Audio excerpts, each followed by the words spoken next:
2017 PCS pre का exam था, मैंने वो एग्ज़ाम दिया। मैंने खुद को 4 महीना कमरे में बंद किया, मेंस की तैयारी की। इस बार मेरा रिज़ल्ट आता है, इंटरव्यू में मेरे 5 मार्क्स से रुकते हैं। खेत एक मिडिल फैमिली के लिए या लोअर मिडिल फैमिली के या जो गरीब वर्ग है, उसके लिए खेत उसकी माँ होती है। उसको बेचना मतलब अपना ज़मीर बेचना होता है। तो मेरे घरवालों ने वो किया है।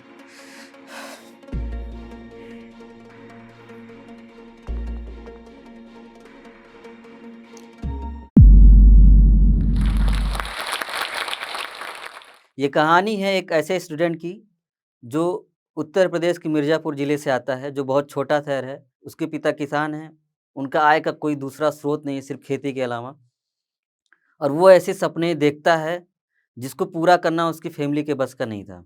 जब सपने बड़े हों तो चुनौतियाँ भी आपके जीवन में आती हैं।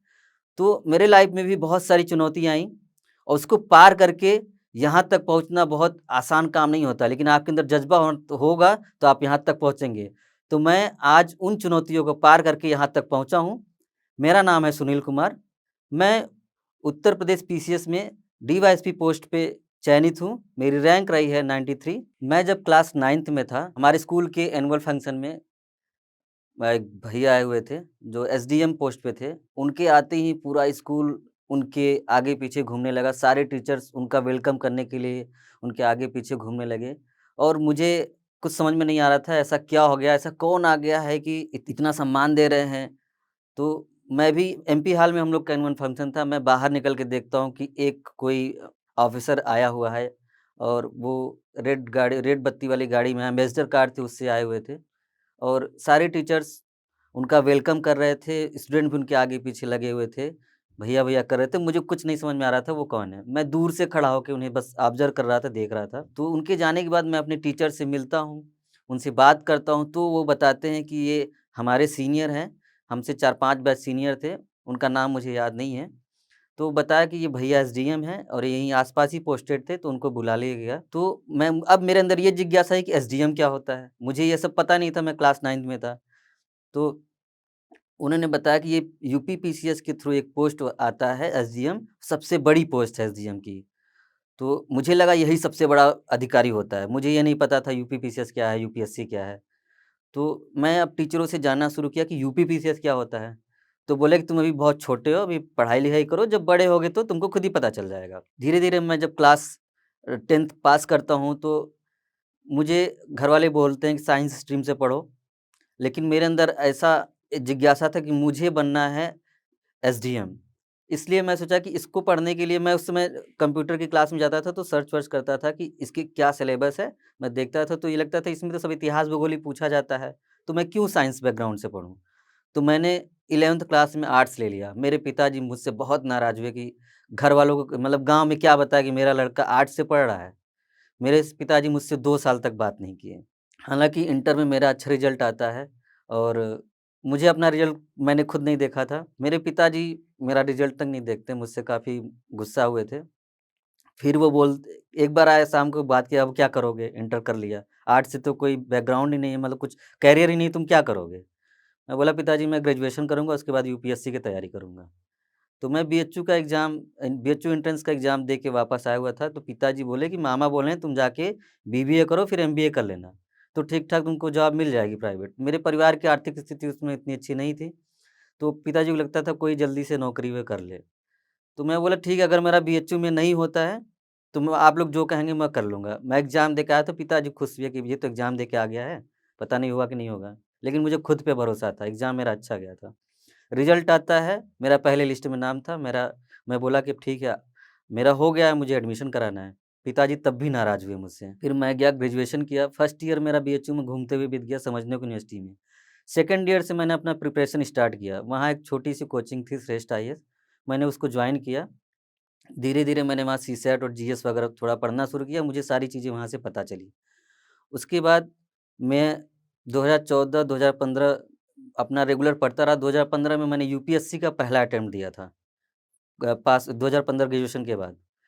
तो वहाँ लोग बोलते थे एग्ज़ाम दो, एग्ज़ाम दोगे तभी तो पता चलेगा। मुझे ये नहीं पता था कि मुझे अटेम्प्ट बचा के रखना है अपना। मैं गया, एग्ज़ाम दिया, मेरा नहीं होता, वो मेरे जीवन की सबसे बड़ी भूल थी। यूपीएससी का पहला अटेम्प्ट देना विदाउट प्रिपरेशन।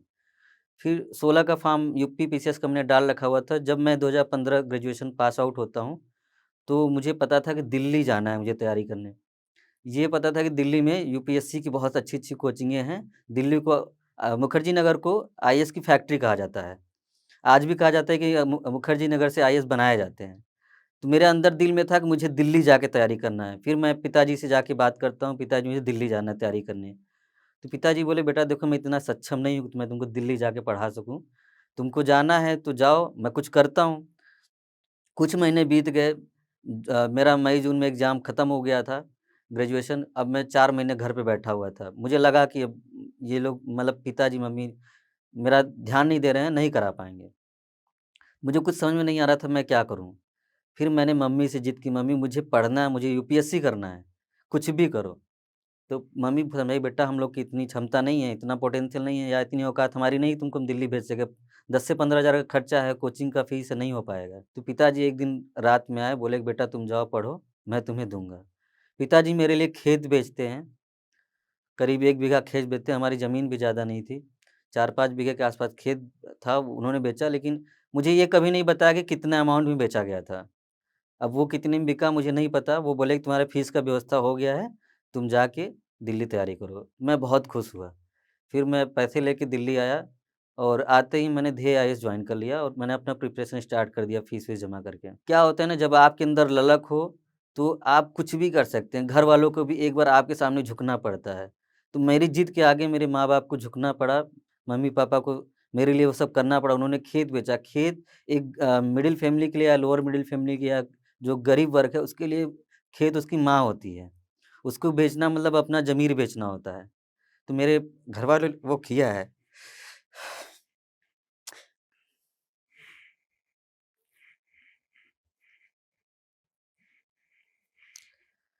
जब आपकी मंज़िल बहुत बड़ी हो और सपने बहुत बड़े हों, तो जीवन में बाधाएँ बहुत आती हैं।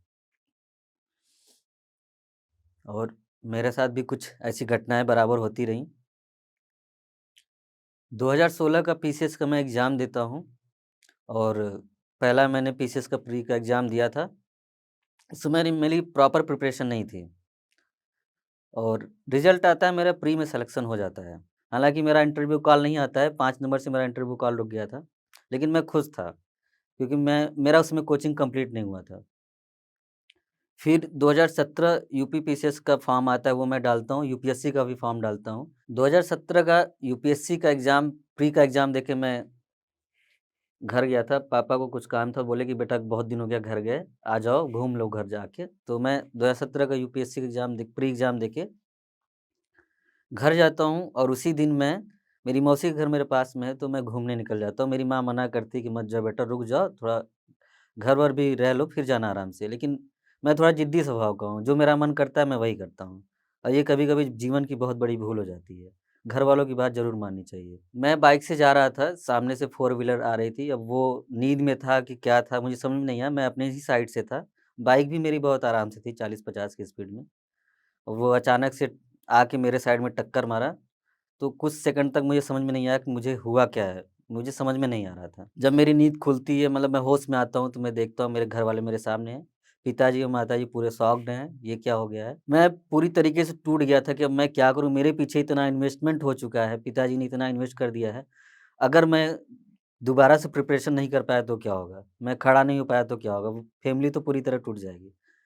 डॉक्टर ने मुझे 6 महीने का रेस्ट लिखा था। एक्स-रे वगैरह हुआ, मेरा राइट पैर फ्रैक्चर था, राइट हैंड फ्रैक्चर था और हेयर लाइन कमर फ्रैक्चर थी मेरी। मैं पूरी तरह एकदम घबरा गया था जब मुझे पता चला इतने मल्टीपल फ्रैक्चर है मुझे। तो मैं ये सोच रहा था अब मुझे कितना टाइम लगेगा रिकवर होने में। तो डॉक्टर ने बोला 6 महीने का मिनिमम 6 महीना बेड रेस्ट करना पड़ेगा आपको। तो 2017 का मेरा पीसीएस का एग्ज़ाम था, मैं उसके बारे में सोच रहा था कि अब मैं एग्ज़ाम कैसे दूँगा? आगे की प्रिपरेशन की जर्नी है वो मैं कैसे करूँगा? 6 महीने मतलब कि मैं इतना पीछे हो जाऊँगा, हो सकता है कि मैं रिकवर ना कर पाऊँ या फिर मैं अब तैयारी ना कर पाऊँ। मैं अंदर से पूरी तरह टूट गया था। मैं अपना कोई भी काम खुद से नहीं कर सकता था, ना मैं खा सकता था, ना पी सकता था, ना मैं अपना डेली रूटीन का कोई काम कर सकता था। मैं पूरी तरह टूट गया था, उस समय मैं सोच रहा था इससे अच्छा तो मरना ही ठीक है। फिर धीरे-धीरे मैं रिकवर हुआ, ईश्वर की कृपा है चाहे जो भी है, मेरे अंदर से जो जीने की इच्छा थी वो फिर से जगना शुरू हुई। नहीं तो मेरे अंदर अब टूट चुका था, लग रहा था कि मैं जीना ही नहीं चाहता था मैं। फिर जीने की इच्छा जगी माँ-बाप को देख के कि अगर मुझे मैं अगर ऐसा कदम कोई उठाता हूँ, तो फैमिली पूरी बिखर जाएगी। मैं फिर बुक्स वगैरह मँगाया अपने छोटे भाई से, थोड़ा-थोड़ा पढ़ना शुरू किया। हालाँकि पढ़ाई हो नहीं पाती थी, लेकिन फिर से थोड़ा बहुत पढ़ना शुरू किया। अपने राइट हैंड से तो मैं कुछ नहीं कर पाता, लेफ्ट हैंड से मैंने गोला लगाने की प्रैक्टिस की। सितंबर या अक्टूबर में 2017 पीसीएस का एग्ज़ाम था और जून में मेरा एक्सीडेंट हुआ था, जुलाई में मेरा ऑपरेशन वगैरह होता है। मेरे पास टाइम बिल्कुल भी नहीं था खड़ा होने का, लेकिन मैं डॉक्टर से बोला मुझे जल्दी खड़ा होना है, आप कुछ भी करिए। बोले बेटा इतना जल्दी रिकवर नहीं हो पाएँगे, मैं कहा मैं आपको करके दिखाऊँगा। मैं 1 महीने हॉस्पिटल में था, मैं कहा मुझे घर ले चलो, 1 महीने बाद मैं घर आ गया। मैं कहा मेरा सारा जो भी होगा, कम से कम हॉस्पिटल का जो डेली का बिल आ रहा है वो तो बचेगा, बेड खर्च वगैरह। 1 डेढ़ महीने बाद मैंने अपना पैर का जो प्लास्टर वगैरह चढ़ा था वो कटवा दिया खुद से ही। डॉक्टर मेरे ऊपर बहुत भड़का तुम्हारा पैर सीधा नहीं हो पाएगा, तुम कभी चल नहीं पाओगे, ये तुमने क्या किया है? मैं कहा बोला मैं सब करके दिखाऊँगा। मेरे अंदर एक जज़्बा था। धीरे-धीरे मैंने चलना स्टार्ट किया और मैं 2 महीने में खड़ा होके डॉक्टर को दिखा दिया। डॉक्टर भी ताज्जुब मान रहे थे ये कैसे हो सकता है? लेकिन अंदर आपका जब आत्मबल कहे आत्म जो इच्छा आती है अंदर से ना, वो आपको खड़ा कर देती है। फिर मेरा 2017 पीसीएस प्री का एग्ज़ाम था। मैं अपने छोटे भाई को लेके व्हीलचेयर पे जाता हूँ। आगरा मेरा सेंटर था। रिज़ल्ट मैं देखता हूँ मेरा प्री हो जाता है और फिर मैं वापस दिल्ली आता हूँ। जब आता हूँ तो मैं बहुत पीछे था अपने दोस्तों से। मुझे कुछ समझ में नहीं आता था, वो लोग आपस में करंट की बातें करते थे, मुझे तो पता ही नहीं चलता था ये लोग क्या बात कर रहे हैं। बहुत ऊपर से जाता था मेरे। मैंने खुद को 4 महीना कमरे में बंद किया, मेंस की तैयारी की और एग्ज़ाम दिया। इस बार मेरा रिज़ल्ट आता है, इंटरव्यू में मेरे 5 मार्क्स से रुकते हैं और वो रिज़ल्ट देख के मैं बहुत खुश हुआ था, क्योंकि मुझे पता था कि मेरी तैयारी उतनी है नहीं और मेरे 5 मार्क्स से रुकना मतलब कि मैं इन हो सकता था अगर मैं प्रॉपर तैयारी किया होता तो। मेरे दोस्त लोग भी बहुत खुश होते हैं, बोले सुनील इससे घबराने की ज़रूरत नहीं है, तुमने तो मेहनत ही नहीं की है।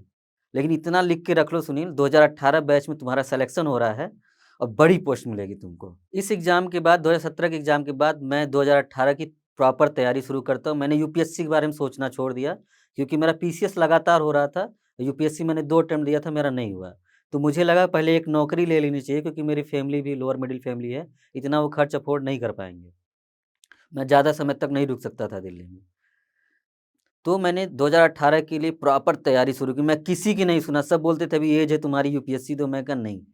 जो इस एग्ज़ाम में आपका हो रहा है पहले उसको मैं क्लियर कर लेता हूँ, उसके बाद तो टाइम ही टाइम है अपने पास। मैं 18 की तैयारी प्रॉपर शुरू किया। करंट मैंने खुद से बनाया द हिंदू के न्यूज़पेपर से और फिर मैं करंट पे इतना पकड़ मज़बूत कर लिया था कि मैं अपने दोस्तों से बात कर सकूँ। उसके बाद 18 में मैंने कितने घंटे पढ़े हैं मुझे नहीं पता क्योंकि मैंने पढ़ने के अलावा कुछ भी नहीं किया, खाया, पिया, सोया, सिर्फ़ पढ़ा और टेस्ट सीरीज़ लगाया मैंने, खूब लगाया मेंस के लिए। 2018 का जब मैं मेंस दिया था, उस समय मैं बहुत खुश था कि मेंस मेरा बहुत अच्छा गया था। 18 वाले में सिलेबस थोड़ा डिफरेंट था। इस बार क्या होता है, इस बार जीएस रिटन हो जाता है और ऑप्शनल 1 हो जाता है, इंटरव्यू 100 मार्क्स के होते हैं।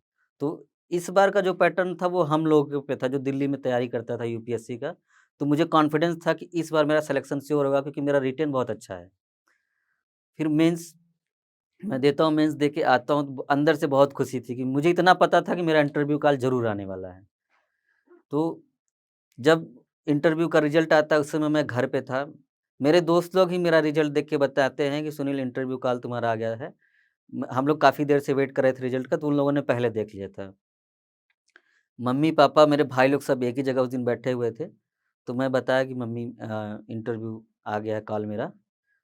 तो उस समय मैं बहुत भावुक हो गया था क्योंकि मेरा पहला इंटरव्यू कॉल था। तो मैं ब घर वालों को बोला कि मुझे आधे घंटे तक कोई डिस्टर्ब नहीं करेगा। मैं खुद को कमरे में बंद कर लेता हूँ और उस दिन बहुत रोया था मैं। इतना मैं रिज़ल्ट आने पे नहीं रोया था, जितना मैं इंटरव्यू के टाइम पे रोया था। फिर हम लोग इंटरव्यू की तैयारी में लग जाते हैं, इलाहाबाद हमारा इंटरव्यू था प्रयागराज आज के प्रयागराज में। तो इंटरव्यू भी हमारा अच्छा जाता है, इंटरव्यू काफ़ी अच्छा गया था। फाइनली जब मेरा रिज़ल्ट आता है, तो उस समय भी मैंने रिज़ल्ट खुद से नहीं देखा था। तो हम लोग 4-5 दोस्त थे जो सब साथ में इंटरव्यू दिए थे, तो जब रिज़ल्ट आता है तो उसमें सर्वर थोड़ा डाउन हो जाता है। तो सब हम एक-दूसरे से पूछ रहे थे, तुमने देखा, तुमने देखा? तो एक मेरा दोस्त है तो वो रिज़ल्ट देख के बताया कि सुनील तुम डिप्टी एसपी बन गए हो। हम कहे मज़ाक मत करो, मुझे पता है कि हो सकता है मैं इन होऊँगा लेकिन इतनी बड़ी पोस्ट मैं नहीं सोचा था। तो बोला नहीं तुम सच में डिप्टी एसपी हो गए, वो स्क्रीनशॉट मुझे भेजता है। मम्मी-पापा को बताया, तो वो लोग बहुत खुश हुए और सब लोग के चेहरे पे खुशी थी, सब रो दिए थे उस दिन। मैं अपनी सक्सेस जर्नी से उन छात्रों को जो लोअर मिडिल फैमिली से या गरीब फैमिली से आते हैं और उनके माता-पिता को भी ये संदेश देना चाहूँगा कि सफलता सब हासिल कर सकते हैं, सफलता सभी हासिल कर सकते हैं। उसमें क्या होता है कि एक छात्र के अंदर ललक होना चाहिए, जज़्बा होना चाहिए कि मुझे ये बनना है तो बनना है, ज़िद होना चाहिए। करियर को लेके खुद अपने अंदर ज़िद पालना चाहिए। साथ ही साथ मैं कुछ जो मैंने गलतियाँ की हैं वो मैं आपको बताना चाहूँगा कि जीवन में ऐसी भूल नहीं करनी चाहिए। जैसे कि बिना तय फुल प्रिपरेशन के कभी भी कोई एग्ज़ाम नहीं देना चाहिए। मैंने अपना यूपीएससी का 2 अटेम्प्ट इसलिए ख़राब कर लिए कि एग्ज़ाम देना है बस। क्यों देना है? क्योंकि एक्सपीरियंस गेन करना है। सीनियर क्या कहते थे, एक्सपीरियंस लो उससे तुम्हारा सिलेक्शन हो जाएगा। तो एक्सपीरियंस गेन करने के चक्कर में मैंने अपना 2 अटेम्प्ट यूपीएससी का खराब किया। यूपी पीसीएस 2016-17 का एग्ज़ाम दिया। हालाँकि वो लेकिन मेरे लिए पॉज़िटिव रहा, लेकिन मैं कभी भी नहीं बोलूँगा कि आप लोग विदाउट प्रिपरेशन एग्ज़ाम दीजिए। मैं आप सबको यही बोलूँगा, जब आप पूरी तरह तैयार हो जाइए, तब एग्ज़ाम दीजिए, तब आपको भी अच्छा लगेगा, कभी भी आपका मोरल डाउन नहीं होगा। और साथ ही साथ जैसे दिल्ली में स्टूडेंट आते हैं, तो वो इधर-उधर भटकना शुरू कर देते हैं, आप अपना गोल क्लियर रखिए क्योंकि आप उतनी अमीर फैमिली से नहीं हैं, आप गरीब परिवार से हैं। हमेशा अपना गोल जो है वो क्लियर रखिए कि मेरे माँ-बाप इतने अमीर नहीं हैं कि हम 10 साल तक यहाँ रह के पढ़ाएँगे। 2 से 3 साल में अब अच्छे से पढ़िए और पढ़ के निकल जाइए। यूपी पीसीएस या यूपीएससी इतना बड़ा एग्ज़ाम नहीं होता है कि आप नहीं निकाल सकते, निकालते स्टूडेंट ही हैं। अपने अंदर बस जज़्बा होना चाहिए। इस वीडियो के बारे में अपनी राय नीचे कमेंट सेक्शन में हमें बताएं और अपने दोस्तों के साथ ये वीडियो शेयर करना ना भूलें।